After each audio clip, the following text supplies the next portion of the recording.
Quem me conhece sabe que há 2 anos atrás, eu enfrentei o inverno mais difícil da minha vida até hoje. Um dia antes de tudo começar, na minha leitura bíblica, Deus me deu um versículo. Eu não sabia de nada, eu não tinha ideia do que estava por vir.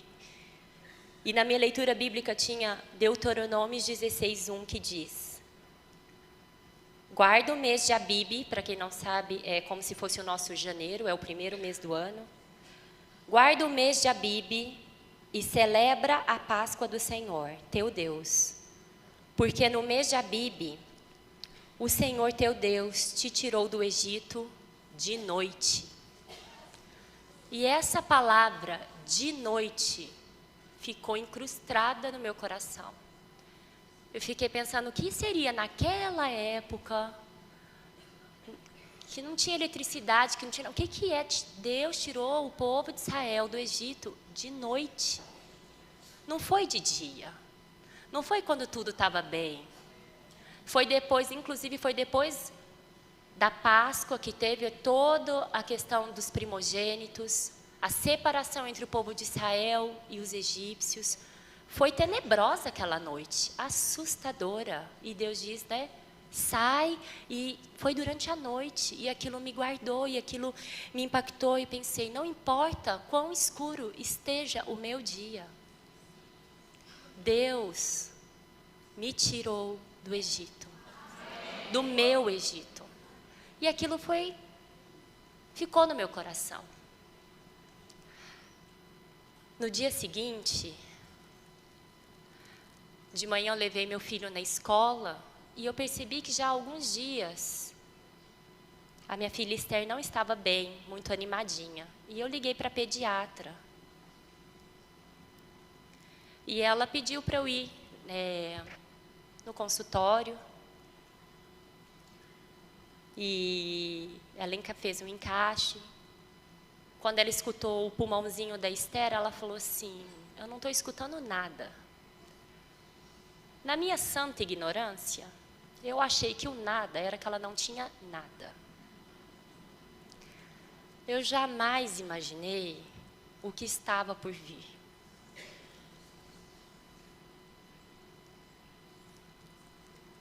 Ela falou, vai para o hospital, para o pronto-socorro, e de lá você me liga.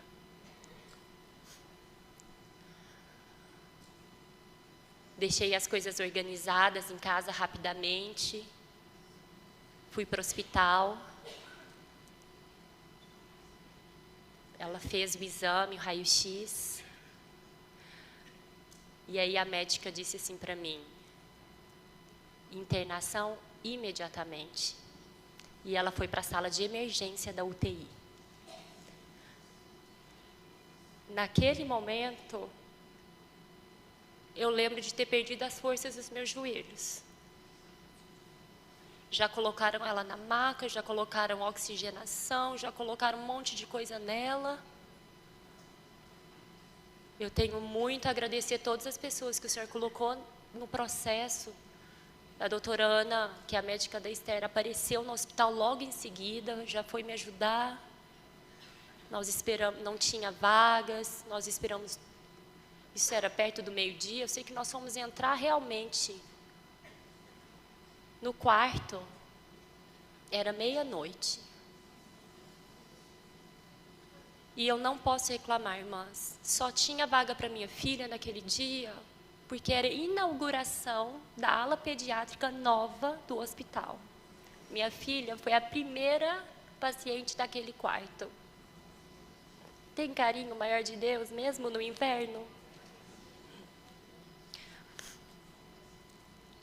Eu me lembro de entrar no quarto e uma voz muito clara no meu interior dizendo assim, me louve até o final. Irmãs, eu não sabia o que aquilo significava. Eu sabia que era num contexto, porque eu tinha lido um livro um tempo antes. E aquilo tinha ficado no meu coração. Eu sabia que estava relacionado à experiência daquele livro. Mas eu não tinha ideia do que estava por vir. Mas uma coisa eu tive: temor.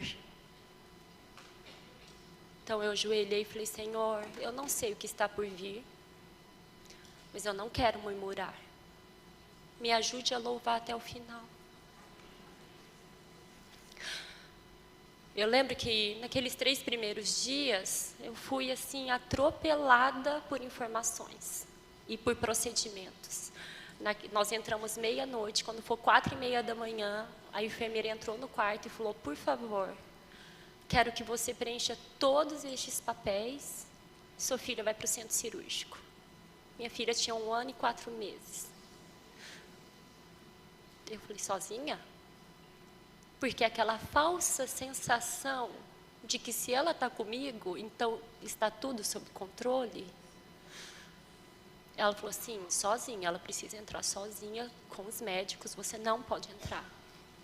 Daí eu fui dar uma, e ela me deixou. Acho que eram uns 15 papéis. Uma página após a outra, de todos os riscos que a minha filha poderia sofrer. Inúmeros. E você assina embaixo que se acontecer você não vai processar o hospital.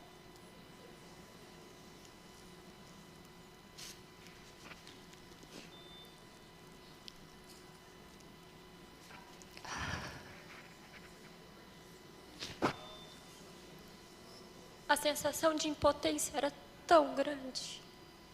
Mas o que eu poderia fazer? Assinei um por um. Preenchi. Ajoelhei e fui orar: Senhor, eu não posso entrar naquele centro cirúrgico, mas o Senhor pode. Protege a Esther, cuida dela. Logo eles a levaram. E eu me lembro de ter ficado sem forças, ter me ajoelhado, eu levei ela até a porta do centro cirúrgico, voltei para o quarto.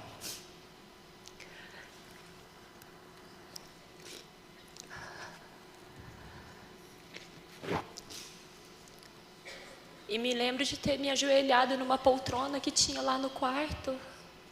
Mas, irmãs, eu não sabia como orar.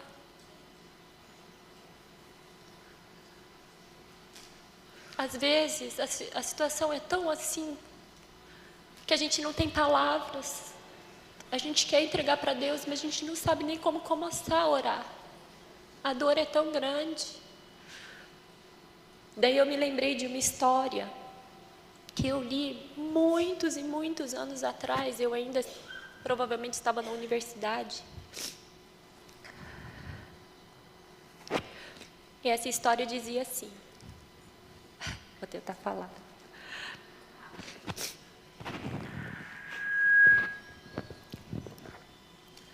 Moody conta a história de um menino criado em um orfanato inglês. Aquele menino nunca aprendera a ler ou escrever, e tudo o que sabia era o alfabeto.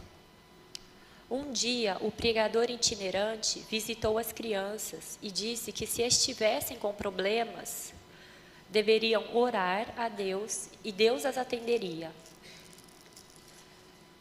Este menino cresceu e um dia encontrou o emprego de pastor de ovelhas.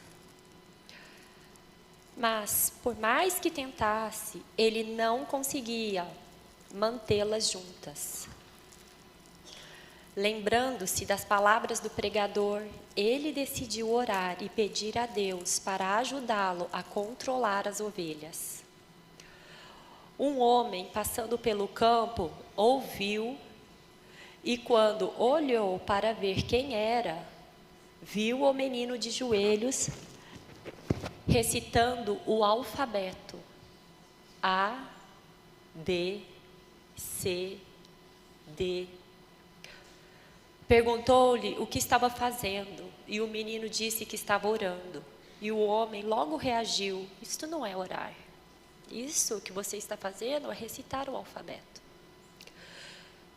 O menino respondeu: eu não sei orar, mas acredito que se der a Deus tudo o que eu sei, Deus poderia organizar as letras em uma oração e me dar o que eu preciso. Queridas irmãs, eu orei muitos ABCDs naquela sala, naquele quarto de hospital. Literalmente, A, B, C, até o Z, e voltava para o A. E eu acreditava que o Senhor, com seus gemidos inexprimíveis, poderiam completar as minhas orações.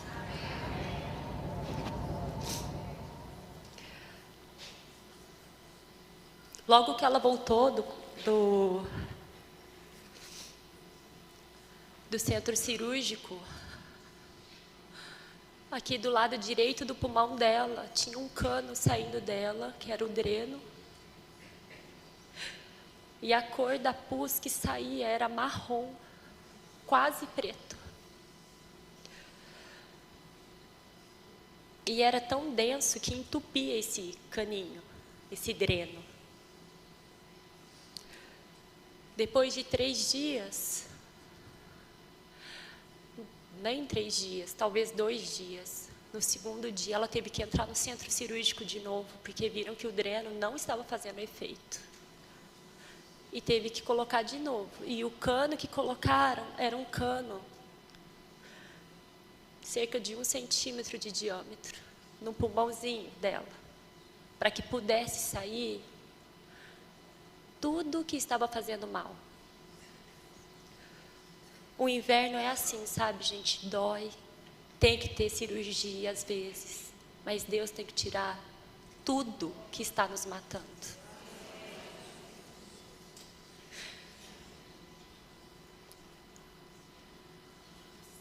Na primeira semana, eu não conseguia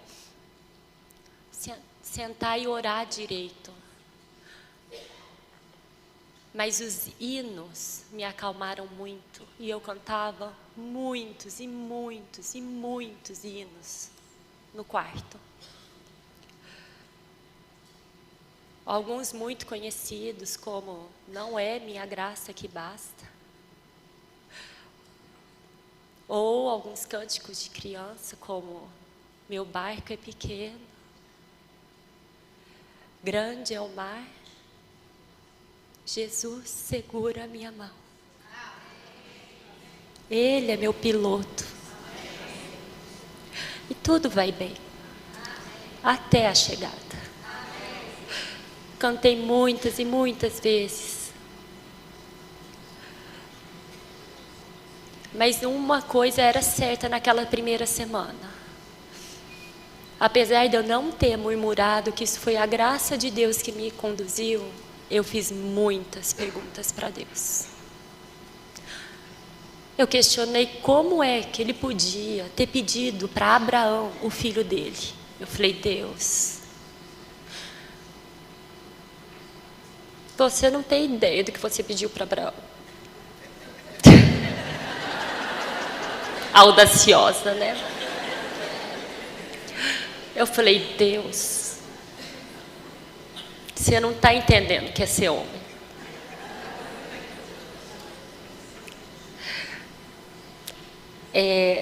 Acho que você perdeu o controle das coisas.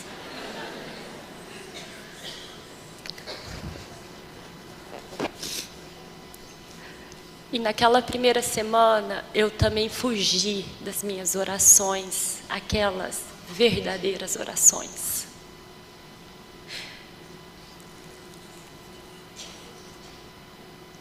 Porque, afinal de contas, eu consagrei minha filha antes de engravidar, eu consagrei ela durante toda a minha gravidez, eu consagrei a minha filha no dia que ela nasceu, todos os dias depois, quando ela estava com saúde. Mas no dia que as coisas mudaram, eu falei, Deus, ela é sua, mas ela é minha. Desculpa, mas não vai dar para reconsagrar de volta. Porque eu tinha certeza que se as palavras, Senhor, ela é tua, saíssem da minha boca, eu tinha certeza que Deus levaria ela embora no minuto seguinte. E eu não estava preparada para isso.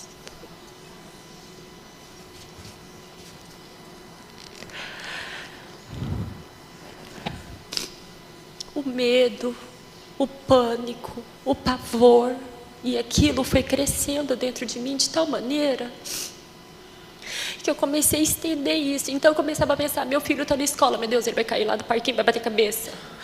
Ai, meu marido está indo de carro, aí ele vai ter um acidente, meu Deus. E aquilo foi crescendo. E outras coisas da minha vida que estavam bem, que o Senhor estava cuidando, eu comecei a entrar em pânico.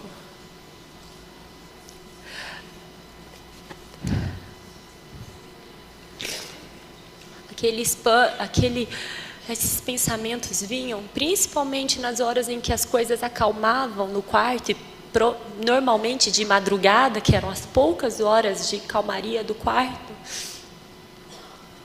E eu me lembro também de ter falado, Senhor, eu não aceito ser vítima dos meus pensamentos.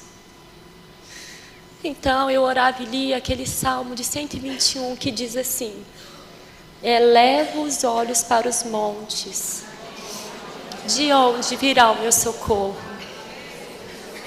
O meu socorro vem do Senhor que fez os céus e a terra. Ele não permitirá que os teus pés vacilem. Mas eu orava assim, Senhor, você não permitirá que os pés da Esther vacilem. Não dormita aquele que guarda a Esther. É certo que não dormita, nem dorme o guarda da Esther. O Senhor é quem guarda a Esther. E assim eu orava e lia. Aí terminava o da Esther, eu punha o nome do Gabriel. E terminava o do Gabriel, eu punha o nome do Rafael. E isso acalmava meu coração. De novo, o que acalmava meu coração era a palavra de Deus. Eu sabia que Deus queria me purificar, mas eu não tinha ideia do que Ele queria me purificar naquele momento. E eu me lembro que meu avô dizia que nós, na vida, temos uma cota de lições. E assim como na escola, quando nós não passamos nas nossas provas, a prova vem de novo.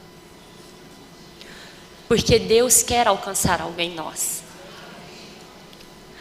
Já percebeu, às vezes, quando as coisas se repetem, e aí vem de novo, passa uma fase de calmaria, e vem a mesma pessoa, a mesma situação, e de novo, é porque nós não aprendemos.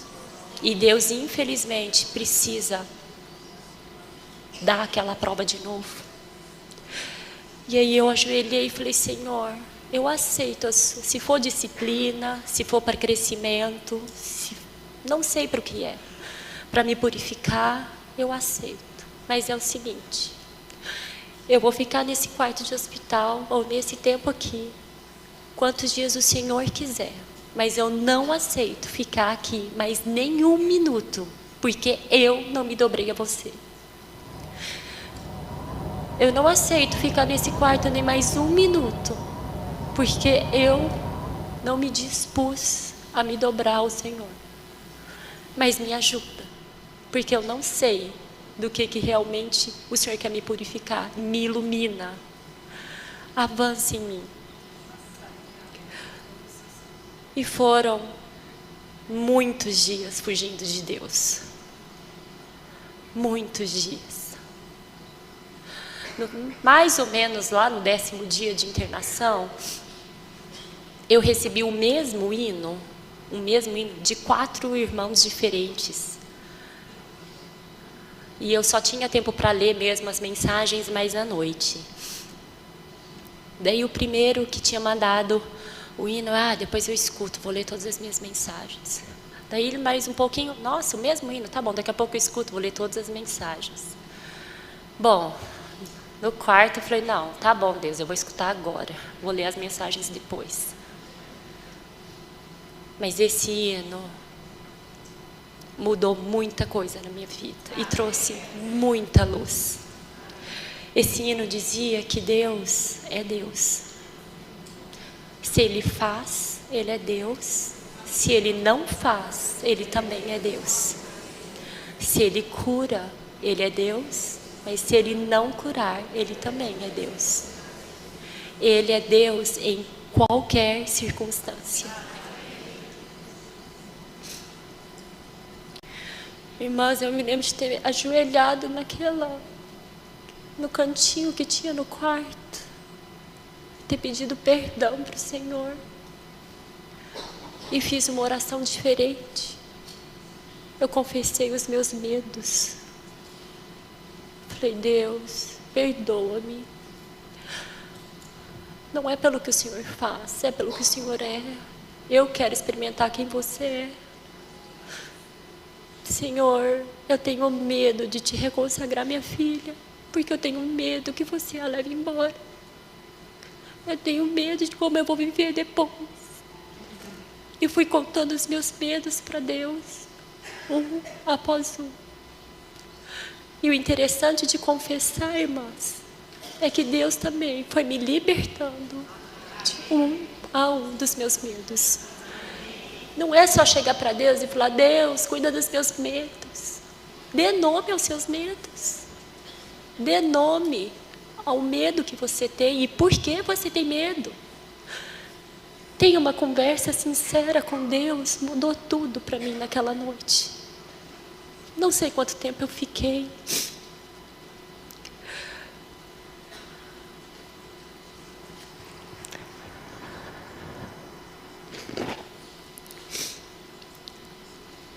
E o Senhor me falou naquela noite que mesmo que eu fugisse dele,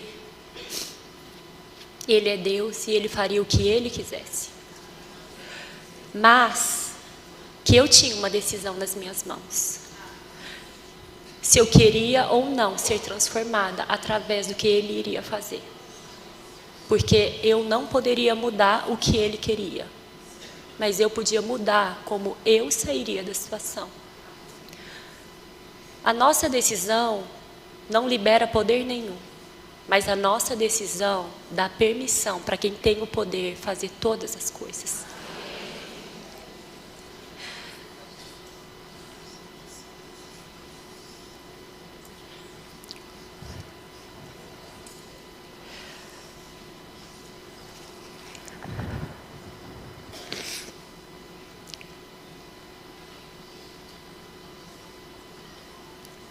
Naquela noite eu também orei ao Senhor, que eu não queria ser a mesma do começo do inverno até o fim do meu inverno.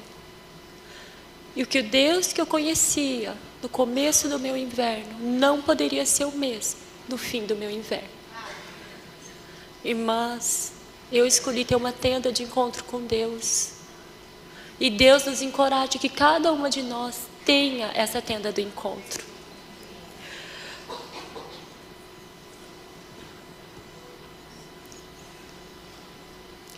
Logo depois, alguns dias depois, nós teoricamente estávamos caminhando para o fim do tratamento, no 14º dia, que é assim: se você toma esse remédio por 15 dias e não tem febre, você caminha para a última semana do tratamento. No 14º dia, a doutora Ana passou pelo quarto, viu a Esther estava ótima. Nós estávamos felizes, comemorando que a gente ia entrar no estágio final. Ela saiu do quarto, nem 5 minutos depois, quando eu fui trocar a Esther, no mesmo local onde estava a drenagem, saiu uma substância marrom, muito esquisita, e estava pegando por todo o curativo aqui nas costas. Na hora eu chamei a enfermeira foi correndo, chamou a chefe da UTI.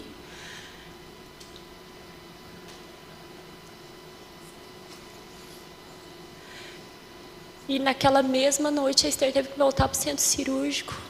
Ela teve febre. E tiveram que fazer um novo procedimento nela. E a febre zerou toda a contagem. Era como se não tivesse tido tratamento nenhum. E eu me lembro de ter ido ao céu, ao inferno em 5 minutos. Porque quando a doutora Ana estava saindo do quarto, eu estava radiante. E quando eu voltei ao quarto, eu já estava desesperada.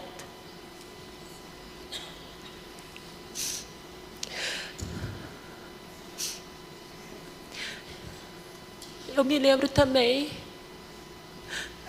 de me ajoelhar e falar: Deus, eu me recuso a ser a folha seca dessa situação.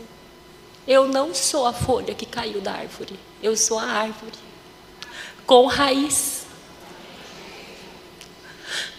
Eu não posso ser vítima das circunstâncias e das notícias que me rodeiam. Eu me recuso a viver assim. Eu tenho um Senhor. Eu tenho pai, mas vivo como órfã. Naquela noite, eu orei ao Senhor que me desse a experiência de sentir paz, independente das circunstâncias. E Ele me fez lembrar de 2 versículos. Salmos 1:3, que diz: Ele é como árvore plantada junto à corrente das águas, que no devido tempo dá o seu fruto,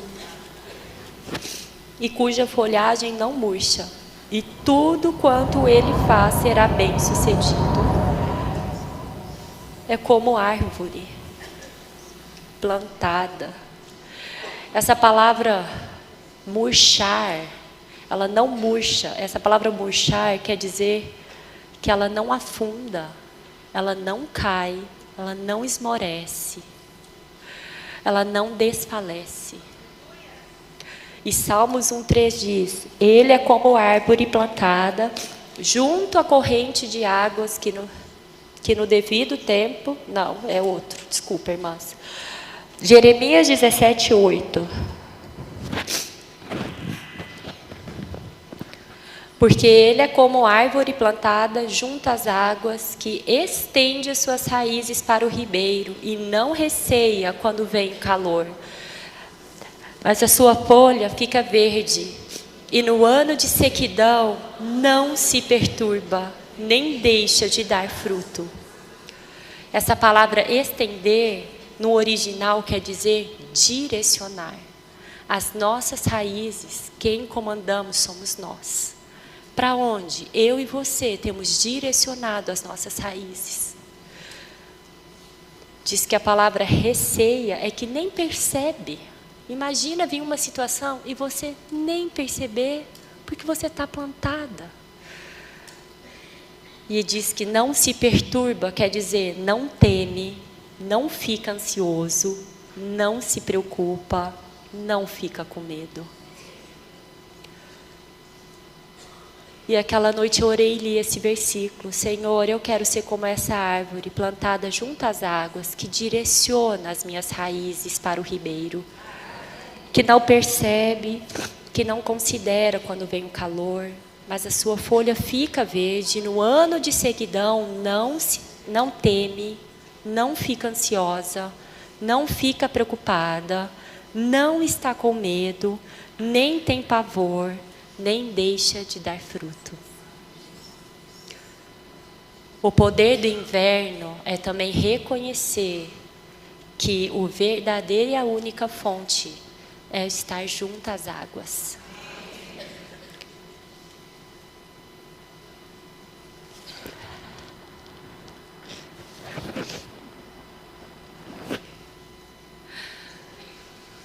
Oh, Senhor Jesus. Durante meu período no hospital, eu li alguns livros também. No meu pouco tempo de folga, quando a Esther dormia, à luz da lanterna, porque eu desligava a luz do quarto. E eu me lembro de ter lido um capítulo que falava sobre quebrantamento. Que muitas vezes nós queremos que Deus trabalhe em nós, mas nós não aceitamos quando Ele quer vir nos destruir e moldar de novo. Deus não quer pequenas rachaduras em nós. Deus quer destruir tudo e fazer um novo. Se vai ser igual ao formato original, se vai ser maior ou menor, é prerrogativa dele. E isso ficou no meu interior. Eu falei, Senhor, eu quero sair do hospital diferente. Não quero ser a mesma Priscila que entrou. E durante as orações, o Senhor também me fez tocar no amor de Deus.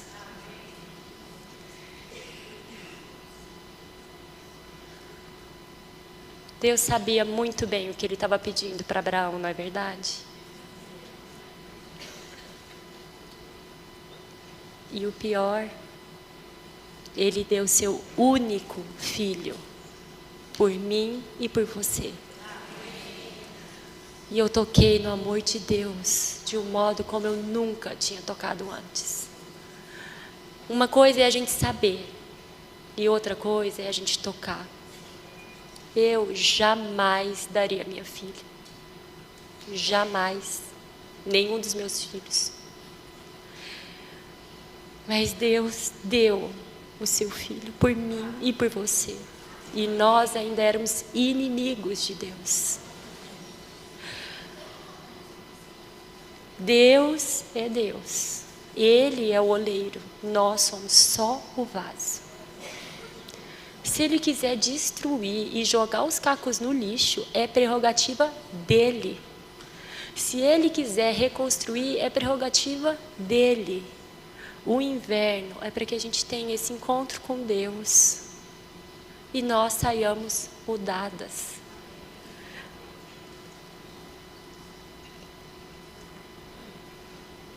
Eu conheci um Deus que jamais conheceria na primavera ou no verão. E Deus sabia a minha exata cota do que me faria perder todas as minhas forças. Os irmãos às vezes brincam que é para a gente abrir aquela salinha fechada. Mas eu falo na minha experiência que é descobrir salas que eu nem sabia que eu tinha. Pensamentos que eu jamais imaginei na minha vida que eu teria. Dúvidas do amor de Deus. Fui criada no lar cristão. Recebi o Senhor cedo. Sabia de muita coisa. Mas na hora da prova, eu duvidei de muita coisa. E a luz de Deus veio me iluminar de que Ele era Senhor, mas na hora da prova, eu queria ser o Senhor. Que eu tinha um Deus, mas na hora da prova, eu queria ser Deus, porque eu achava que Ele estava perdendo a mão das coisas. E às vezes, porque a gente não entende os porquês, a gente não deixa Deus trabalhar. E a gente não decide deixar Ele trabalhar.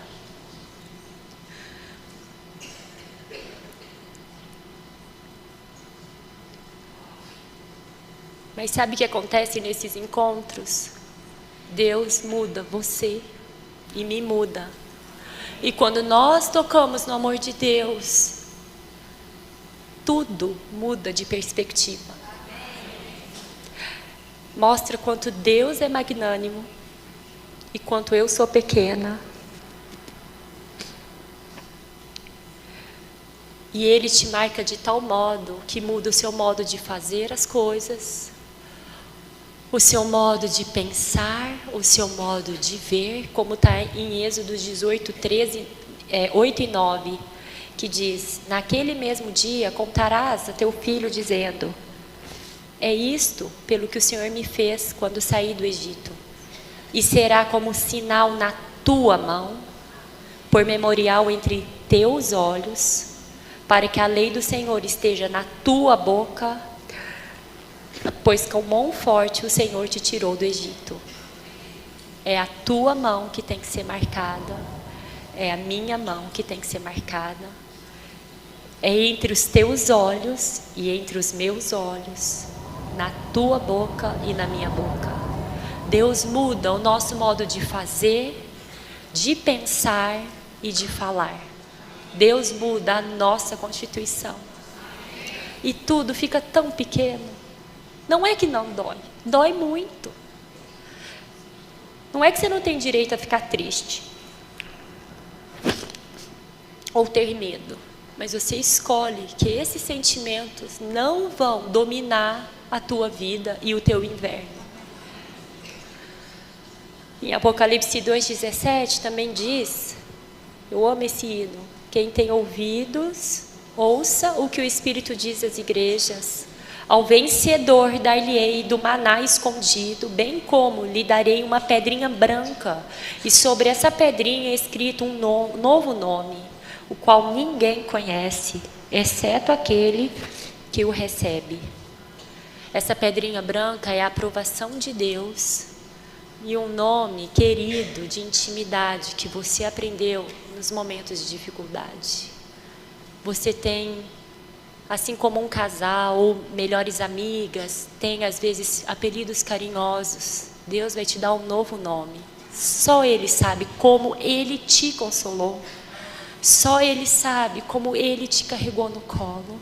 E só você sabe como foi receber esse abraço. Como foi receber este cuidado.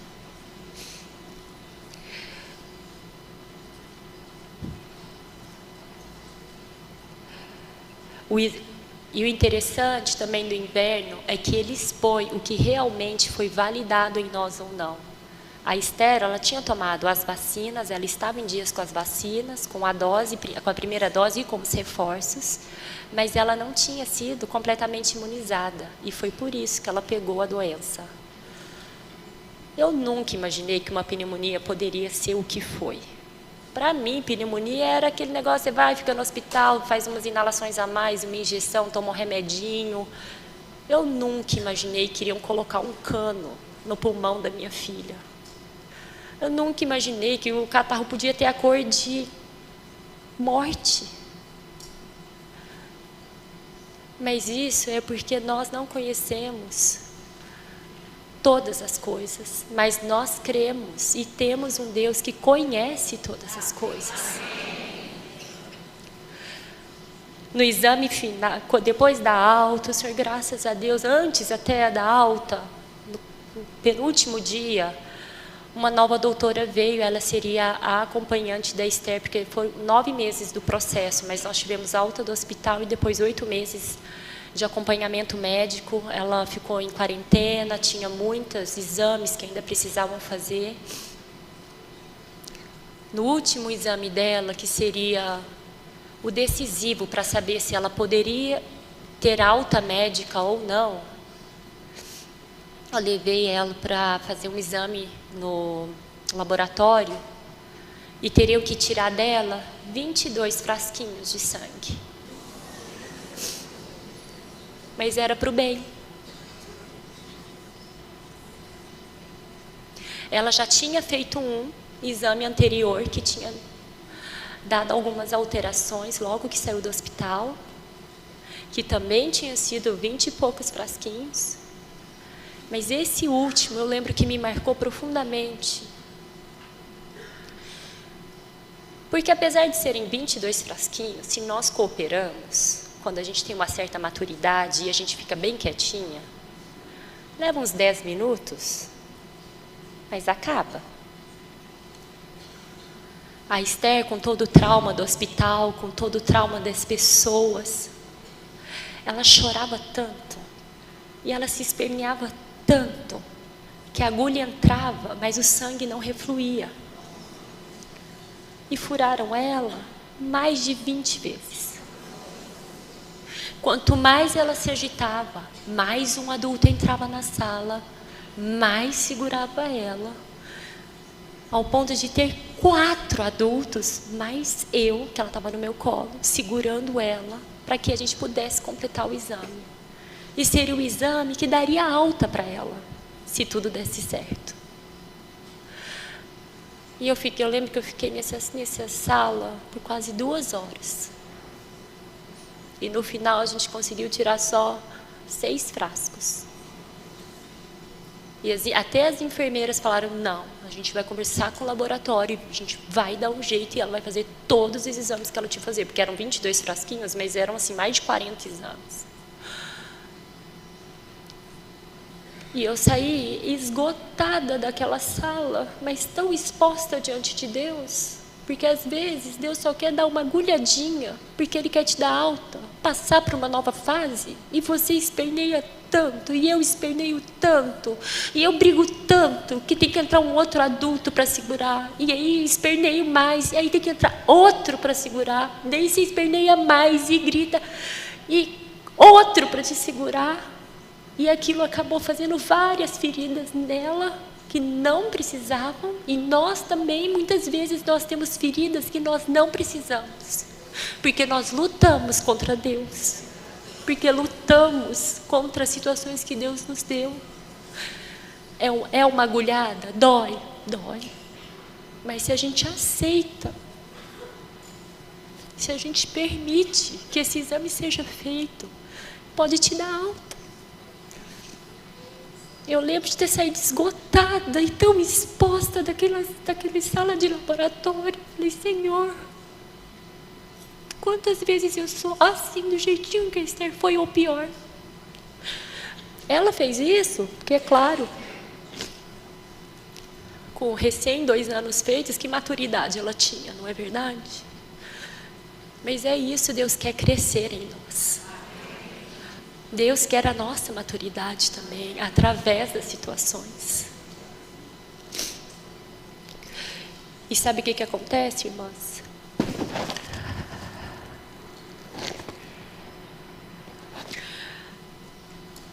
Quando nós escolhemos agarrar-se às promessas de Deus,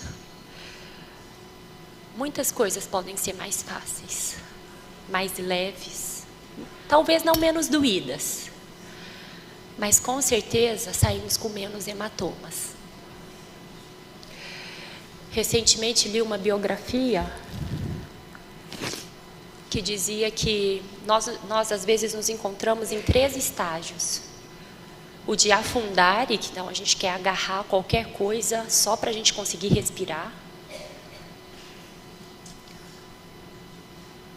O de agarrar, não, primeiro é naufragar.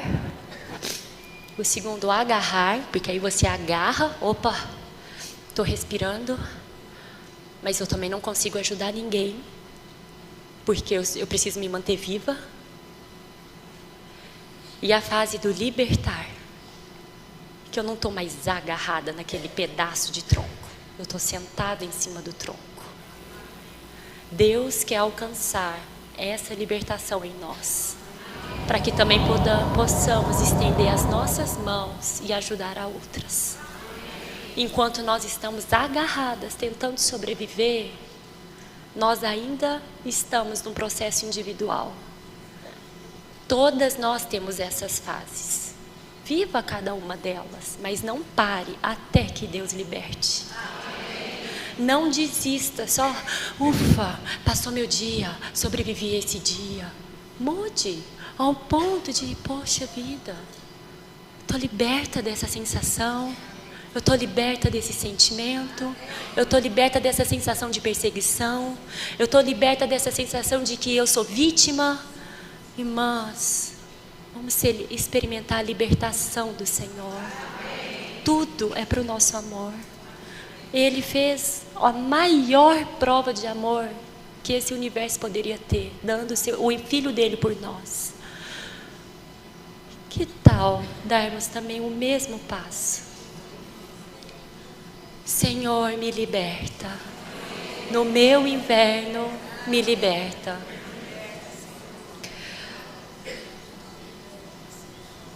E aí, sabe o que acontece? Um novo ano vem. É gostoso ter um ano novo. Quando foi a última vez que você teve um réveillon com Deus? Será que entra ano e sai ano, mas nossa vida espiritual está na mesma pegada? A gente está, você se sente às vezes naquela rodinha do hamster? correndo, correndo, correndo, correndo, sem sair do lugar. Às vezes eu me pego assim. Nossa, vem situação, a mesma rodinha, não é possível. Na Bíblia existem muitos e muitos versículos falando sobre o primeiro dia no primeiro mês do ano. No primeiro dia do primeiro mês do ano, Deus tirou o povo do Egito. No primeiro dia do primeiro ano, Deus estabeleceu a santificação do templo. No primeiro dia do primeiro ano, Deus mandou purificar e santificar o templo, levantar o tabernáculo, partir da Babilônia. São todos versículos baseados em primeiro dia do primeiro mês do ano. Queridas irmãs, Deus quer ter conosco primeiros dias de primeiros meses do ano. Um 1º de janeiro na nossa vida com Deus. Não importa quantos anos a gente esteja, vem o inverno, para purificar. As feridas mostram o nosso interior, as feridas mostram os nossos reais sentimentos, quem nós realmente somos. Mas uma coisa que o primeiro dia do ano, comemora uma nova fase com Deus, com crescimento.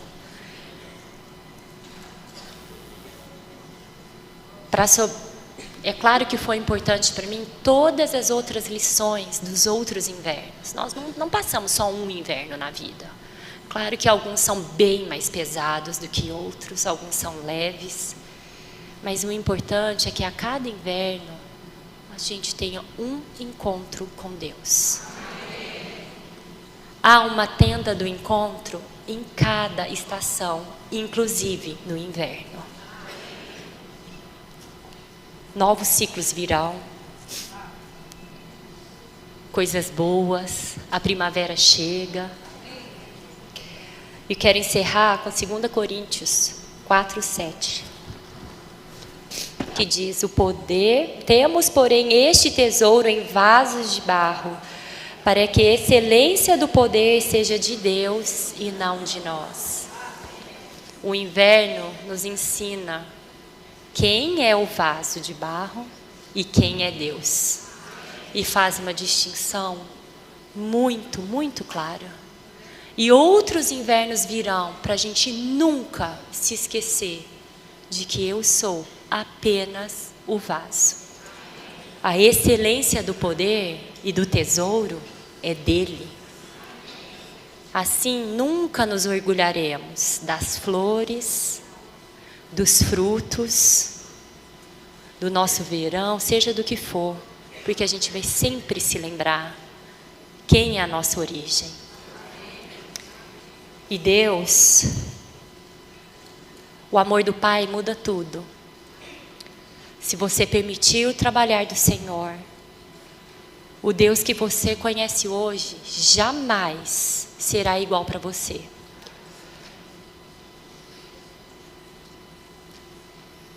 Os seus encontros lhe darão uma nova intimidade com Deus, um novo nome, uma fé mais pura e um novo ano.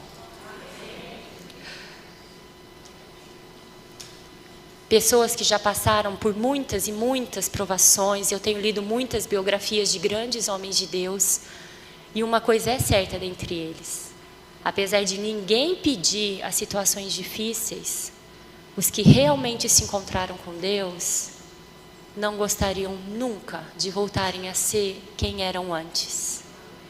Irmãs, que nós nunca sejamos dia após dia a mesma pessoa. Dentro da sua experiência do seu inverno, ano após ano, tenha novas memórias e novas experiências com Deus, novos encontros, novos nomes que ninguém conhece. Somente Deus e você. Tenha novos encontros com Deus.